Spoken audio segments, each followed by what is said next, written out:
antes quisiera hacer una pequeña reflexión nada más, para dar un poco de, digamos, de alegría y de buen augurio.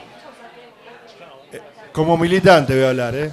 En la década de los 90 nos tocaba una visión muy difícil, que era abrir los ojos a la gente cuando recién estaba encandilada con el modelo de Menem, que podían sacar dólares de los cajeros, las cuotas, porque las cuotas era algo que empezó antes, de eso no había. Y la gente después con el tiempo fue viendo todos los defectos que tenía, que terminan en estallido, pero en el mientras tanto, uno cuando iba a hablar y se acercaba le decía, pero mira, está pasando esto, está pasando aquello, tenemos que virar bien porque vamos mal, nos estamos endeudando, estamos dejando el país en bancarrota. Y se acercaban, algunos te decían, no, yo soy independiente. O sea, no se involucraban. Entonces yo veo toda esta militancia, veo toda esta gente que salió espontáneamente a preocuparse, a ver cómo puede hacer para defender lo conquistado. Y la verdad que para mí, desde aquella época que era predicar en el desierto, a hoy, a ver toda esta gente que se preocupa de motus propio, la verdad que es nadar en la abundancia. Así que para mí, yo tengo una mirada con mucho optimismo. Creo que lo vamos a poder dar vuelta porque hay gente que está luchando para que sea así. Bueno, ahora voy a pasar a la pregunta. Santiago, Mario pregunta, ¿cómo se confronta con fundamentos? Un momentito, por Sí. favor, perdóname, Leonardo. Vamos a comenzar la etapa de las preguntas y realmente él está con un micrófono, con un parlante no sé de cuántos watts y le quiere hacer la pregunta a Santiago y no le llega la pregunta. ¿Saben por qué? Porque hay un chamullo y una charla en el fondo allá que no les permite llegar. Les ruego un momentito, después charlamos con la pizza, ellos se van a quedar, vamos a poder también verlos cara a cara, porque también el método que usamos acá es que conozcamos la verdad cara a cara y la transmitamos boca a boca. Les pido por favor silencio. Leonardo. Bueno, pregunta Mario, ¿cómo se confronta con fundamentos las siguientes afirmaciones macristas? Dejaron una matriz energética desastrosa, de generación y tarifas, y un retraso cambiario insostenible.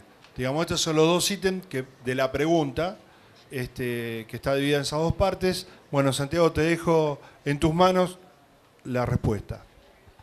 Hola. Hola. A ver, como siempre, cuando ellos llaman sinceramiento de las variables, que está en el concepto de, bueno, venían comprimiéndola, ¿sí? Tanto el tipo de cambio como el aumento de las tarifas, artificialmente, ¿sí? Y en algún momento había que sincerarlas. Bueno, el concepto de ellos le tocó a Mauricio Macri la responsabilidad de sincerar la variable, pero este concepto de gane quien gane lo tenía que hacer. ¿Por qué? Porque el kirchnerismo estaba reprimiendo artificialmente tanto el tipo de cambio como las tarifas. ¿Qué es el concepto filosófico que está detrás de eso? Que en realidad, si el Estado interviene para fijar una variable, la está fijando artificialmente. Y no es solo con el tipo de cambio de las tarifas, con cualquiera. Para un liberal, un neoliberal como el equipo de Mauricio Macri, las variables económicas no las puede fijar el Estado, las tiene que fijar el mercado. Cuando el mercado fija una variable, ese es el verdadero valor de la variable. ¿Se entiende lo que? Si el Estado interviene y rompe con ese valor que fija el mercado, eso es artificialmente y tarde o temprano va a salir por algún lado. Y esa es la matriz del liberal. Entonces el concepto es que toda variable macroeconómica de la economía la tiene que fijar el mercado porque ese es su verdadero valor, no la que fija el Estado. Y la realidad es que eso es mentira, porque como dijo Perón también, si el Estado no maneja la economía, no es el mercado el que maneja la economía, porque eso es una abstracción liberal. Los liberales te dicen es el mercado, y en realidad ¿para qué? Porque te quieren hacer creer que detrás de la fijación de la variable del mercado estamos todos, ¿no? Entonces, este tipo de cambio a 14 se fija gracias al libre juego del mercado donde todos intervenimos. Y eso es falso. Cuando el Estado no interviene, no es el mercado el que fija la variable, son los que tienen poder de mercado. Y justamente los que tienen el poder de mercado son los grupos económicos. Por eso, si el Estado no fija la variable, son los grupos económicos los que van a fijar las variables. Ahora, cuando lo fijan los grupos económicos, la verdadera variable. Cuando lo fija el Estado, es artificial. Bueno, eso es todo mentira. Eso es todo mentira. Y te dicen, pero vos subsidiás la tarifa. Y sí, eso es una potestad del Estado Nacional. ¿O se creen que el Estado norteamericano no subsidia? ¿O se cree que los Estados europeos no subsidian? Subsidian, por ejemplo, el Estado europeo todos los Estados europeos ponen millones y millones de euros para subsidiar al sector agropecuario, porque el sector agropecuario europeo no es competitivo. Entonces, ¿qué hacen? Lo subsidian. ¿Y quién le dice al Estado europeo no subsidies al sector agropecuario porque estás generando una artificialidad? Es más, yo me acuerdo haber ido a estudiar a España y veía los números del subsidio del Estado español al sector agropecuario español. Y era millones y millones de euros. Cuando yo le pregunto a un economista, pero ¿por qué tanta plata para subsidiar al sector agropecuario que no es competitivo y es improductivo? Me dio una explicación excelente y que conocía la situación argentina. ¿Sabes por qué? Porque si nosotros no subsidiamos al sector agropecuario, aparece el conurbano bonaerense. Y es mucho más caro mantener un conurbano que subsidiar al sector agropecuario. Entonces, ¿qué dice? Preferimos tener al pequeño agricultor en su campo que vive mucho mejor, subsidiándolo, que tener que venir al conurbano de Madrid para tener que subsidiar todo lo que implica subsidiar un conurbano. Nos sale mucho más barato. Así que, ¿qué hacemos? Subsidiamos al sector agropecuario para que el pequeño agricultor no se vaya del campo y viva en el campo y no se genere los conurbanos como dijo en América Latina. ¿Y quién le va a discutir al Estado español que no subsidie?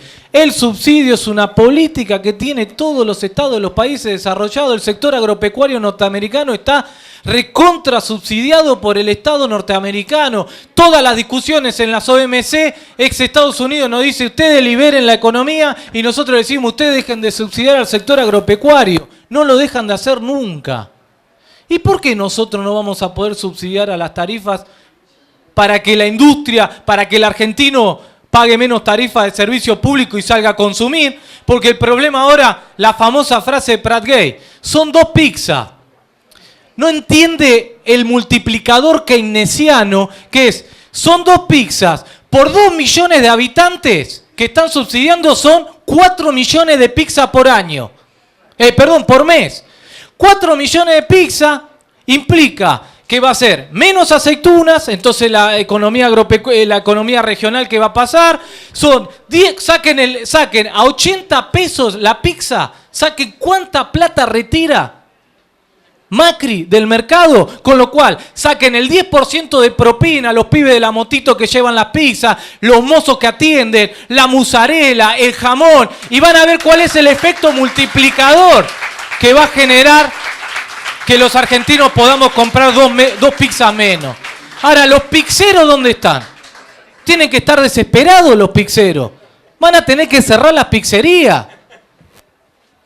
Bueno, porque Mauricio Macri y su equipo económico no entienden el efecto multiplicador. Cuando yo retiro un peso de la economía, no retiro un peso, retiro 10. Cuando yo inyecto un peso, no estoy inyectando un peso, estoy inyectando 10. Entonces, cuando nosotros subsidiamos las tarifas de los servicios públicos, era para que el argentino tenga más plata para consumir en electrodoméstico, en pizza, en roticería, porque ese es el efecto multiplicador que genera el círculo virtuoso de crecimiento y generación de empleo en la Argentina. Bueno, vamos a ver cuál es el efecto contractivo de que 2 millones de argentinos consumamos 2 pizzas menos por mes. ¿Sí? ¿Cuál va a ser el impacto en la economía? Y lo mismo el tipo de cambio. El tipo de cambio es una variable trascendente en la economía argentina, con lo cual el tipo de cambio es una locura que lo fije el mercado. Es decir, los grupos económicos. Porque lo que lo van a terminar fijando al tipo de cambio son los complejos exportadores que necesitan que el tipo de cambio sea cada vez más alto, porque eso le aumenta la rentabilidad en pesos.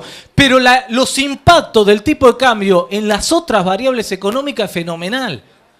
En los precios, en los salarios. Entonces no puede ser fijada por los grupos económicos el tipo de cambio. Sí o sí tiene que ser fijada por el Estado. Díganme en qué país el tipo de cambio lo dejan librado al mercado. En ninguno. En ninguno. Por eso digo, es una mentira. Todo es una mentira. Lo que nos quieren hacer creer, obviamente, que tenía que ver con eso. ¿Qué está detrás de todo ese discurso? Es que la filosofía de que el Estado no debe intervenir en las variables macroeconómicas y por lo tanto las variables macroeconómicas se lo tenemos que dejar que lo fijen los grupos económicos, como por ejemplo los precios de la comida. ¿Cómo va a estar precios cuidados el Estado regulando que lo fijen las grandes cadenas de supermercados? Y ahí te dicen, ese es el verdadero precio de la comida. Mentira, es el precio que fijan los grupos económicos. Nada más. Lo mismo con el tipo de cambio y con lo mismo con las tarifas de los servicios públicos. Subsidiar es una excelente medida que toman todos los países del mundo. Obviamente tienen que analizar a qué subsidiar. Nosotros definimos las tarifas públicas, ¿sí? Y está bien que así sea. Macri definió sacar las tarifas públicas, sacar el subsidio de la tarifa pública. El impacto en la economía va a ser desastroso eso, porque además el impacto en la industria es fenomenal. Nosotros, con esto termino, cuando subsidiamos las tarifas de los servicios públicos, además de subsidiar a la gente para que consuma más, estamos subsidiando a la industria para bajarle los costos, para que la industria contrate más trabajadores y pueda crecer. Y eso es lo que Macri va a dar vuelta. ¿Sí? Para Marianela. Hola. Sí. Hola. Sí. Un poco la sensación, creo que tal vez le quedó a mucha gente, la tenemos desde hace 2 meses, la indefensión jurídica es tan grande. O sea, el Estado de Derecho es una ficción. La Constitución, el cumplimiento, o la Constitución no garantiza el Estado de Derecho. El Ministerio de Justicia no garantiza de alguna manera el Estado, no tendría que garantizar el Estado de Derecho. Y para ser preciso la pregunta, voy ahora a cosa más concreta. Así como los jueces y fiscales pueden actuar de oficio, que no veo que estén muchos actuando de oficio, muy pocos están actuando de oficio. Los tribunales laborales no pueden actuar, no están habilitados a actuar de oficio. Es una pregunta, digamos, dada la situación de ilegalidad de muchos de los despidos. Bastantes preguntas. Con respecto al Estado de Derecho, lo digo porque lo estoy aprendiendo yo también, de que el Estado de Derecho es relativo. Depende, ahora veo, estoy aprendiendo, de que depende de la voluntad política.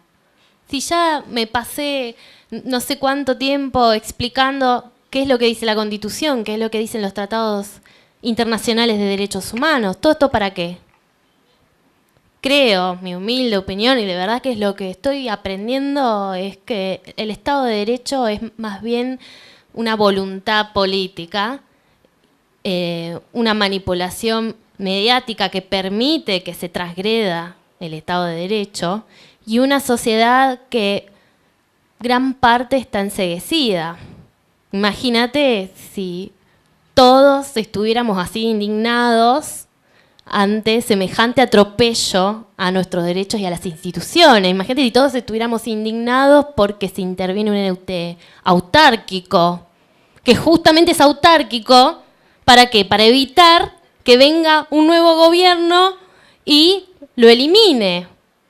Por eso te digo que yo estoy aprendiendo a que la lógica puede cambiar y a que por más derechos consagrados que haya, si no hay un pueblo dispuesto a defenderlos, y si hay hay medios de comunicación que apañan, y si hay un poder judicial que intenta legitimar como sea, a cualquier modo, el proceder inconstitucional del nuevo gobierno, ¿qué te puedo decir?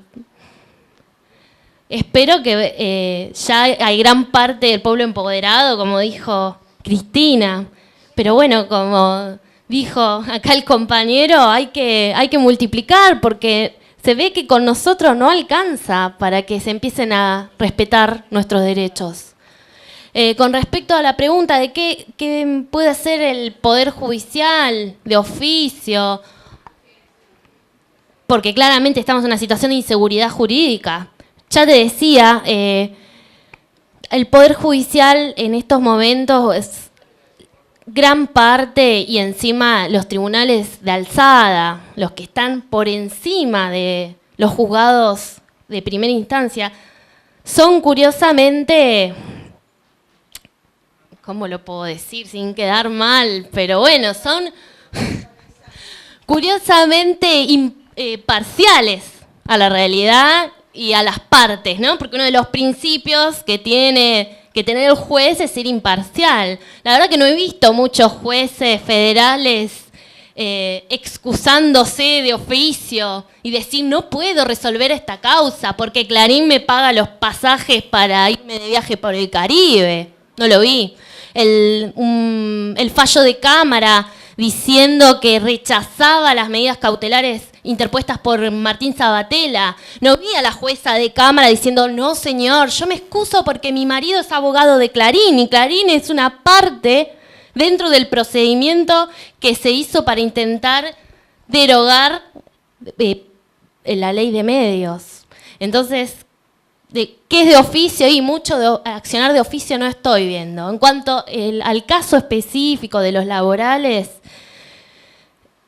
el accionar de oficio es básicamente para las cuestiones penales o constitucionales y esta voluntad de defender a los trabajadores estatales es más relativa. O sea, podría algún juez reaccionar, pero yo tengo un profesor que, bueno, es uno de mis referentes, es constitucionalista y sé que lo deben conocer porque es Eduardo Bacersat, que denunció penalmente. Te digo para que veas que un intento de hacer algo. El doctor Bacersat lo que hizo fue ayer denunciar penalmente a Mauricio Macri, a Marcos Peña, a Frigerio, a Bullrich. Los denunció penalmente por mal desempeño en sus funciones y por abuso del poder. Con estos argumentos que yo había mencionado antes, de que el artículo 99, inciso 3, dispone que las resoluciones de carácter legislativo que emita el presidente son nulas, de nulidad absoluta e insanable. Pero ¿sabés qué pasa? ¿Dónde cayó? ¿Alguien sabe? ¿Dónde cayó? Un juez lijo. Entonces, ¿qué te puedo decir? Ahora, ¿qué podemos decir? La reforma judicial casi separa la Argentina cuando se quiso hacer la reforma judicial, para ver qué está pasando, o sea, preguntarnos si sigue estando bien que los jueces sean vitalicios en sus cargos, si está bien que sean elegidos por el Poder Ejecutivo. Y aclaro, para que no nos olvidemos, porque nos quieren mentir, de que tiene que tener aprobación del Senado.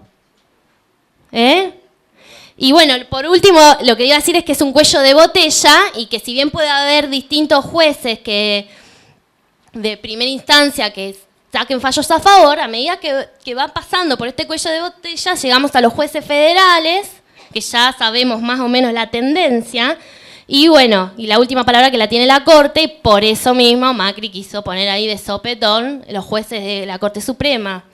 Listo, con el Poder Judicial a su favor, los medios, ¿qué más? No necesita nada más. Necesita que nos empoderemos y que les saquemos esa voluntad política de sacarnos del Estado de Derecho. Aún así todavía queda el tratamiento de los DNUs por el Parlamento, ¿no? Bueno, eso lo hablaba con Roberto ayer. Él me decía, no, pero ¿qué pasa con el Congreso que debería aprobar o desechar? Yo lo primero que quiero decir es que la persona que está habilitada a convocar las sesiones extraordinarias es el presidente. Así que, la verdad que hasta que el presidente no se diga, oh, y voy a abrir las sesiones extraordinarias para que se vea si los DNU son constitucionales o no, tenemos que pedirle eso al presidente, la apertura del Congreso y las sesiones extraordinarias. Mientras tanto, ya tenemos que para el 1 de marzo, ¿sí? Tiene 10 días de plazo para que la comisión bicameral decida sobre el decreto y después pasa al Congreso para que lo apruebe o lo deseche. Pero yo les voy a decir algo, para el 1 de marzo y la apertura de las sesiones, acuérdense del capitán veto, porque este va a ser el nuevo...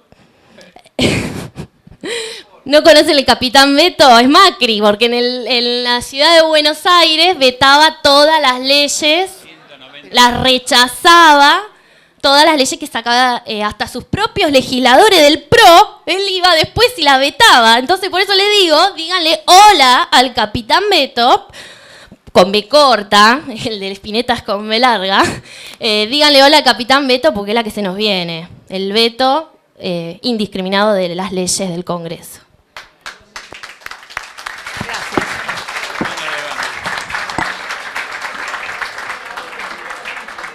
Sí, una pregunta para el diputado de Bandi.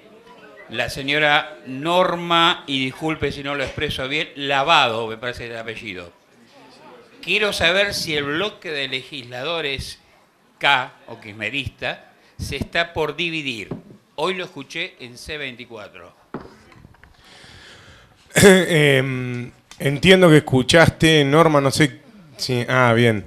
Entiendo que escuchaste el bloque de diputados nacionales. En mi humilde caso me toca ser diputado provincial. La cuestión más puntillosa de lo que está pasando en el bloque de diputados nacionales no la conozco, pero sí obviamente soy un militante y estoy en política. La verdad que si me rijo por lo que dicen los medios, se está por dividir desde antes de hacerse, digamos. Y si me guío por lo que conozco en profundidad, está discutiendo mucho y en profundidad. Y me parece muy sano y muy coherente, digamos. No tengo para nada la versión de que se esté por dividir. ¿Cómo puede terminar la discusión dentro del Frente para la Victoria? No todos pensamos estrictamente de la misma manera. Es un frente político, es un espacio amplio y lo cierto es que hay discusión, hay crítica, hay autocrítica y está pasando, como pasa acá, como pasa en un montón de ámbitos. Para darte un ejemplo más concreto y real, yo soy uno de los 15 legisladores que votó en contra el presupuesto el artículo 32 del endeudamiento de la gobernadora María Eugenia Vidal.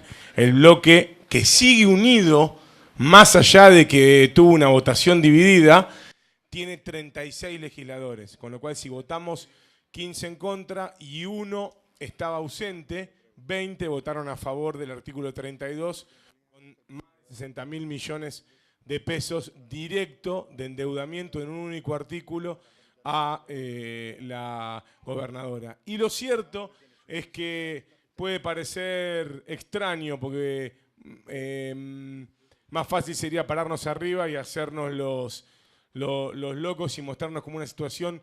Entiendo también la situación porque fue una situación de profundo debate, porque siempre nos mostramos unidos, porque en diciembre dimos quórum lejos de lo que decían y en diciembre todos juntos decidimos que ese artículo de esa manera con 110.000 millones de pesos, que fue lo primero que mandó a la Cámara la gobernadora electa, era totalmente imposible. Y después, bueno, surgieron situaciones que tienen que ver con la mirada de los intendentes, que tienen que ver con necesidades concretas y reales de gobernabilidad y de recursos para gobernar y con prioridades y con que algunos pensaban que bajando de 110 a 55 era coherente y que se requería parte del presupuesto para poder empezar a gobernar y que era una cuestión que tiene que ver con no poner más palos en la rueda, y otros pensábamos que no podíamos endeudarnos más de 35.000 millones porque nunca nos endeudamos tanto con nuestro propio gobernador Daniel Scioli y porque aparte, porque había que endeudar todo desde la primera vez y no decirle, nos endeudamos, te damos un voto de confianza, tenés que gobernar, ganaron las elecciones, empezá a demostrarnos con hechos que la plata que decís que va a ir a tal cuestión o a otra cuestión va a eso, y en agosto volvé a la legislatura y volvemos a discutir otra parte del proceso de endeudamiento,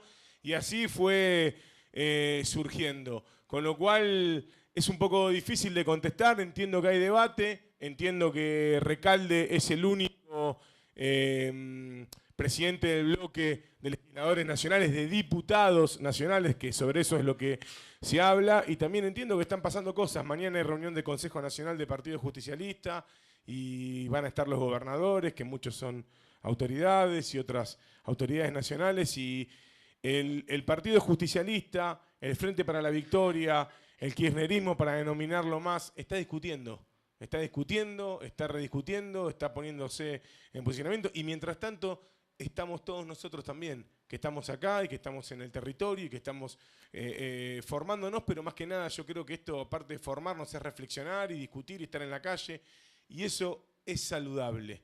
Tiene que ver con pensar en el sentido de que lo que estamos discutiendo y defendiendo es un modelo que es mucho más importante que las personas que circunstancialmente, formalmente lo representamos.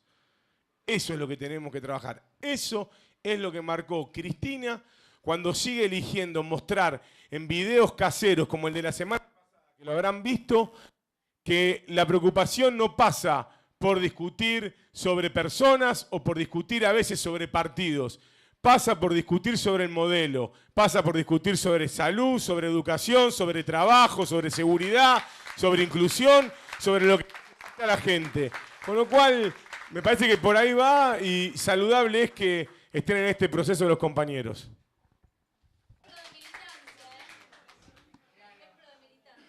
Y aguantando las presiones de los administradores, por ejemplo, no voy a contar alguna infidencia si ella no lo cuenta, pero hay algunos que no les gusta la presencia nuestra.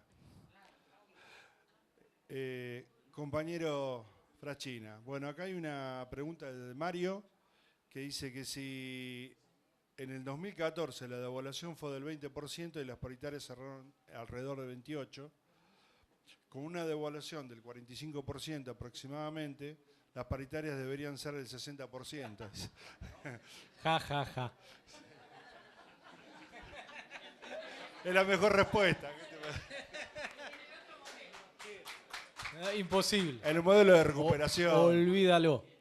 Porque obviamente no solo quieren bajar el salario en poder de compra, en el sentido de bajar el salario a pesar de las paritarias, van a ver que con el aumento nominal del salario vamos a poder comprar mucho menos mercancía porque la inflación va a ser más alta que las paritarias en promedio, sino que te bajan el salario en poder de compra, pero también te bajan el salario en dólares. Con lo cual, el porcentaje de devaluación y el porcentaje de inflación va a ser más alta que el porcentaje de las paritarias y te bajan el salario en dólares y el salario en poder de compra, que es el objetivo de Mauricio Macri. Por eso que el aumento del desempleo no es una consecuencia no querida del modelo. El aumento del desempleo es un objetivo del modelo para que las paritarias empiecen a crecer mucho menos que la devaluación y el aumento de precios. No, pero eso es usando la teoría de ellos. Yo lo que te pregunto una cosa. Mauricio Macri afirmó que había 24 millones de pobres y después ellos mismos afirmaron que los pobres no iban a pagar una tarifa eléctrica. Entonces, ninguno deberíamos pagar la tarifa eléctrica, siguiendo el mismo razonamiento de ellos mismos. Bueno, pero digo, también prometieron pobreza cero y digo...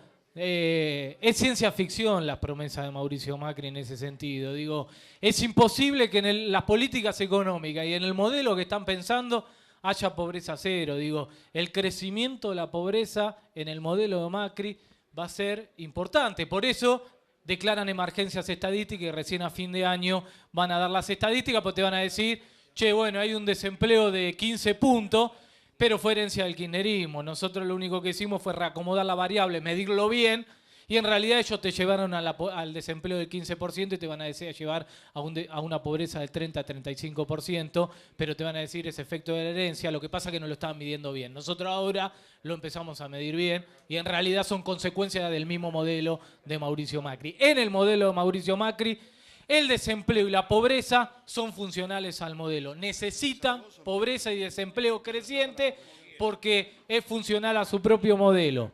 Porque están pensando en otra cosa. No es cuestión de malos y buenos. Es cuestión de modelos. Y en los modelos, los resultados y los objetivos son distintos. Si vos, como dijo Mauricio Macri, cuando terminó las retenciones a los productos primarios en Pergamino, dijo, tenemos que ser el supermercado del mundo, ya es una filosofía de Mauricio Macri. Está pensando producir alimentos baratos para vender al mundo. Ahora eso implica que no va a vender al mercado interno alimentos porque lo está pensando para el mundo, con lo cual desabastece. Y si quieren venderlo, producirlo barato, están pensando en un salario bajo. Eso es filosófico, ¿sí? Y tiene que ver con los modelos, son objetivos de los distintos modelos económicos, ¿sí?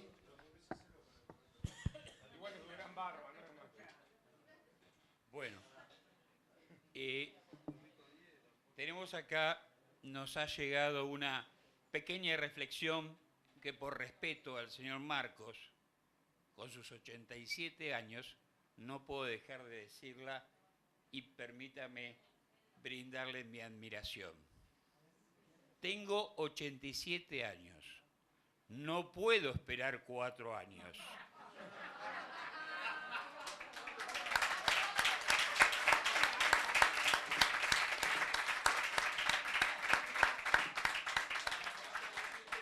Ni yo, ni los que sufren esta situación. Hay que pensar sin violencia para volver, fuera de broma, mañana.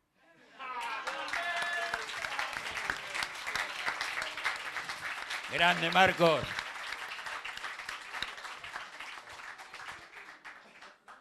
Bueno, ahora entiendo la pobreza cero, ¿no? La pobreza cero para poder cobrar las tarifas. Claro, es así. Y después... Dos cosas, digamos. De lo que le preguntaron a Marianela, que me pareció re interesante, creo que simplificándolo a lo humano, a lo lógico, a lo de todos los días, quedó claro que Cristina tenía razón cuando decía que existía la corporación judicial. Pero creo que nosotros, creo, y esto es una afirmación personal, que existe el Estado de Derecho y que por sobre todas las cosas es vital que nosotros, que hemos sido siempre profundamente democráticos, garantes de la democracia, y que siempre que gobernamos en Argentina, gobernamos a través de los votos, seamos los que más defendamos el Estado de Derecho. Y de la mano con eso, sé que Marcos lo dijo con todo el cariño, y sé que es una reflexión cariñosa y todo, pero me quiero permitir decir que es muy importante que este impresentable presidente que nos toca termine sus 4 años como le corresponde y que se haga cargo de la decisión que tomó cuando fue candidato a presidente, nos cueste lo que nos cueste, porque la democracia en nuestro país costó la sangre de miles de compañeros. Entonces, creo que en eso sí nosotros tenemos que ser cuidadosos, porque ya en el 2001, cuando nos tuvimos que hacer cargo del país, nos quisieron echar la culpa de que habíamos sido nosotros los que habíamos echado a De la Rúa. Y la verdad que ustedes saben bien lo que pasó en Argentina con medidas parecidas, creo que no tan graves como las que está tomando Macri, pero parecidas a las que tomó Macri. Entonces, discúlpenme, pero no lo quería dejar pasar por alto porque creo que es muy importante, digamos, y porque nosotros, los peronistas, los kirchneristas, los que bancamos el proyecto nacional y popular, los que pensamos esta Argentina para muchos y no para pocos, somos profundamente democráticos y hemos luchado mucho porque la democracia esté en nuestro país y se quede para siempre. Muy buena tu reflexión, Juan. Acá hay una reflexión también de Salatino Alberto. Dice, yo vine acá para ver a Moró, a Moreno y a Moca. Y ahora estoy escuchándote a vos, en definitiva, a ustedes, que son los que me hacen reaccionar, los que me cuentan lo injusto de este gobierno. Tengo ganas de salir y romper todo. Sí. Gracias por explicar. Yo le agregaría un toque de humor a esto. Hay un chiste que está circulando por las redes que dicen que al PRO le dicen Titanic, porque tiene salvavidas únicamente para la clase alta.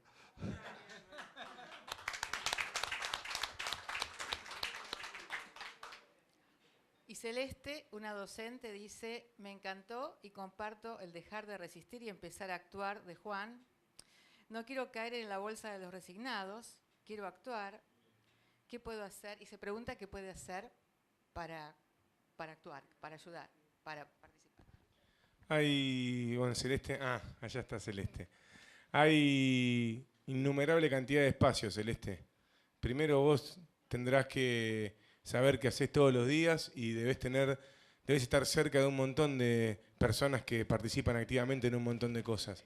Si tu intención es tener una militancia más política, en 3 de febrero hay muchísimos lugares, organizaciones, espacios, digamos, distintos, hermanos, cercanos, en Unidos y Organizados, en el Partido Justicialista, en muchísimos ámbitos, digamos, para que puedas militar. En todos los barrios donde vos vivís, no sé si sos de Ciudad Jardín, en Caseros, en todos lados, digamos.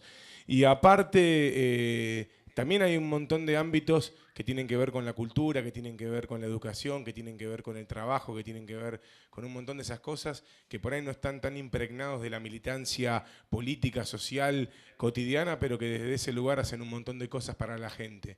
La verdad que la invitación está. Te puedo garantizar que si me lo permitís, yo me voy a ocupar personalmente de que encuentres un lugar a donde volcar todas esas ganas, porque es más que necesario. Así que quédate tranquila que sobran los espacios.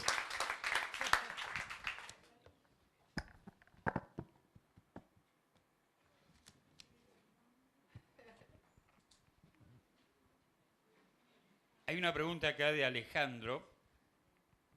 No está direccionada. Y yo me voy a atrever a hacérsela a Marianela. ¿Cómo se puede explicar que 15 años después de la debacle, la mayoría vota a un gobierno que propone lo mismo que aquellos que nos llevaron a la debacle? Por suerte la tiene que contestar Marianela. Por eso.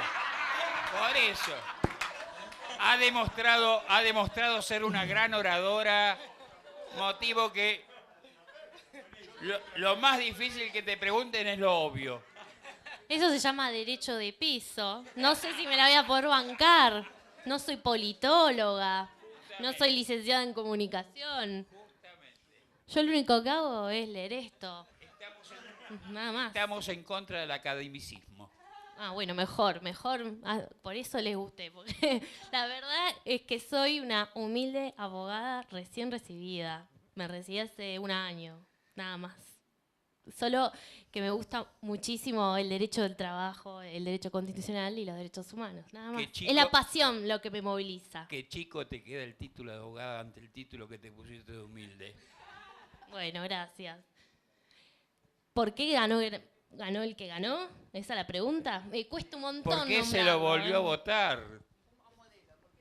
¿Por qué se volvió a votar un modelo que nos había destruido? Porque para mí, ¿no? El gobierno anterior tuvo la grandeza de pensar en los que menos tienen, en los más vulnerables. Y estas personas que han crecido y que han podido salir del lugar donde estaban, y no del lugar físico, geográfico, sino de ese lugar asignado por quienes manejan el poder real. Esas personas han empezado a salir, a asomar la cabeza. Y muchas veces uno olvida de dónde viene, ¿no? Y empieza a creer que el otro que por ahí, que tiene ese poder, empieza a sentirse parte de eso, de esa gente, de esa clase que tiene el poder, que vemos en la tele, que les va tan bien. Empieza a creerse y a sentirse que pertenece. Pero yo les preguntaría a ellos qué piensan de nosotros y de aquellas personas que han podido progresar en la vida gracias al modelo. ¿Sí? Porque el progreso no es individual, es colectivo, o si no es el sálvese quien pueda. Pero para que a todos nos vaya bien, tiene que haber también un gobierno que acompañe. Si no, el que le fue bien es un poquito por casualidad, o porque nació destinado a eso, porque nació hijo de los grandes empresarios, de los productores o de aquellos que poseen el capital financiero. Y bueno, yo creo que esta gente que empieza a creerse y a querer pertenecer a estos sectores de poder, no se dan cuenta que este sector de poder los rechaza, le tiene un profundo rechazo, ¿sí? Un desprecio. Entonces, con estas mentiras de campaña y bueno, que han difundido por los medios, proponen cambios vacíos, porque a mucha gente le molesta el modo sin fijarse el fondo de la cuestión. Entonces, con mucha buena onda y mucha alegría, nos la van por...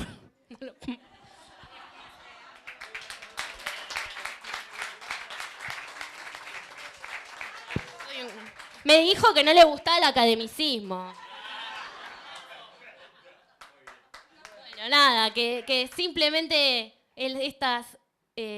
nos quieren humillar a todos y quieren que volvamos al lugar que ellos tienen destinado para nosotros. Pero no lo dejemos.